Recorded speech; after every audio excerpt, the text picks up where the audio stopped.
The US-China tech rivalry. You see the headlines every single day, right?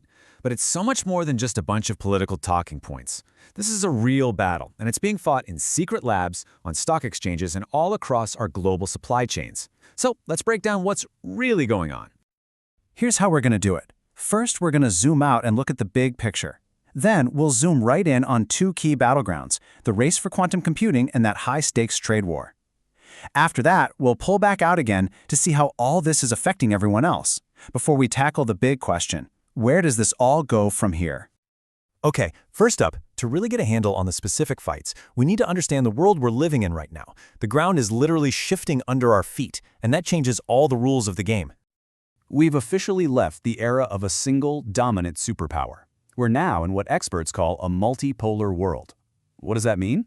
Well, it's a much more contested, way less predictable landscape where new powers are rising.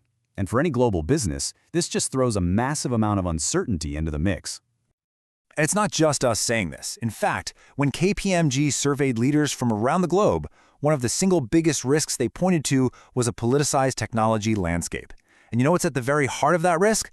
The competition between the US and China. And that's the arena we're going to focus on. So, let's dive into our first battleground, the quantum race. And look, this isn't science fiction anymore. This is a very real, very high stakes, and often very secretive competition to build the next generation of computers. So, to put it simply, quantum computers use the kind of bizarre, mind-bending rules of physics at the subatomic level to get this incredible leap in processing power. Now, they're not going to replace your laptop, but they could totally revolutionize everything from medicine to finance by solving problems that today's best supercomputers would literally take thousands of years to crack. Okay, so here's the fundamental difference. Your phone, your computer, they use bits. Think of them as simple light switches. They're either on or off, a 0 or a 1. Simple. But quantum computers use something called qubits. A qubit can be a 0, a 1, or, and this is the crazy part, both at the same time. This lets them explore a huge number of possibilities all at once, and that's where their incredible power comes from.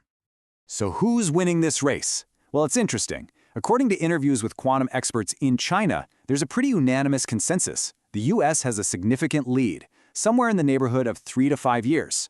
And that perceived gap, it's a huge driver of the tension we're seeing.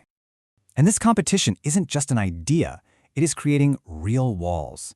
What used to be a global, collaborative scientific community is getting chopped up into silos.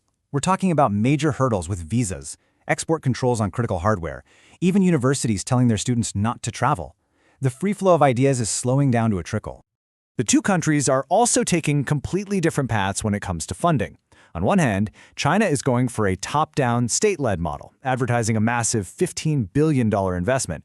But on the other hand, the US is being driven by the private sector, where corporate and venture capital funding is a staggering 33 times greater than in China.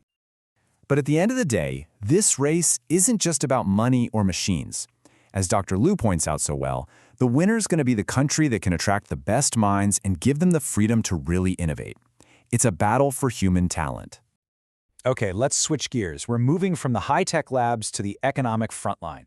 For years, the US and China were locked in this really punishing trade war, but just recently we've seen, well, let's call it a fragile truce. To really get a sense of the stakes, just look at this number. At its absolute peak, the US was slapping an average tariff of 57% on Chinese goods, and there were even threats of going to 100%. This wasn't just some negotiation tactic. This was intense economic warfare designed to inflict maximum pain. But make no mistake, this was anything but a one-sided fight. As The Guardian put it, China fought back with some pretty powerful economic weapons of its own, showing that it could take the pressure and dish it right back. And what was China's biggest weapon? It was its control over rare earth elements. These are the crucial ingredients for pretty much all modern technology. We're talking everything from your iPhone to an EV battery to a fighter jet. And China has a near monopoly on refining them, which gives it a massive point of leverage over the entire global economy. And all that pressure led to the recent truce. The US dialed back its tariffs, and in return, China agreed to hit pause on its threatened restrictions on rare earths. They also started buying American soybeans again and agreed to help combat the fentanyl crisis. But, and this is a huge but, it's so important to see this for what it is, a temporary, year-by-year ceasefire, not a lasting peace. So now let's zoom back out again, because this high-stakes game between two giants isn't happening in a bubble. The decisions made in Washington and Beijing are sending shockwaves across the entire globe. Here's one of the most surprising outcomes of this truce. Look how it shifted the landscape for other countries. With U.S. tariffs on China now lowered to 47%, it's actually India that now faces the highest U.S. tariffs in the world, at 50%. And meanwhile, that whole block of Southeast Asian nations, ASEAN, is facing much lower tariffs. The economic pressure has simply been redirected. This creates a huge dilemma for other big economies. As Professor Mukherjee points out, countries like India are now under intense pressure to negotiate their own deals just to stay competitive. They're trying to navigate a world where the old rules of trade just don't apply anymore. It's a clear sign that this rivalry is forcing every other major player to completely rethink its position on the world stage. Okay, so this brings all the pieces of the puzzle together. We've seen the battlefronts in quantum and trade, we've seen the global fallout. So the final question is, where is all this heading? Collision course or something else? Well, one perspective, from chip war author Chris Miller, is that this intense competition is just the new normal. It's the reality of our world in the 21st century, and pretending it isn't is just, sticking your head in the sand. But then there's this really powerful counter-argument. As quantum CEO Zhang Chen puts it, a zero-sum, I win, you lose approach is ultimately self-defeating for everyone. When you're dealing with technologies that could solve some of humanity's biggest problems, this kind of conflict hurts us all. This has led to a really fascinating new idea called quantum diplomacy. The logic is this. Because quantum computing is still so new, there's a window of opportunity here.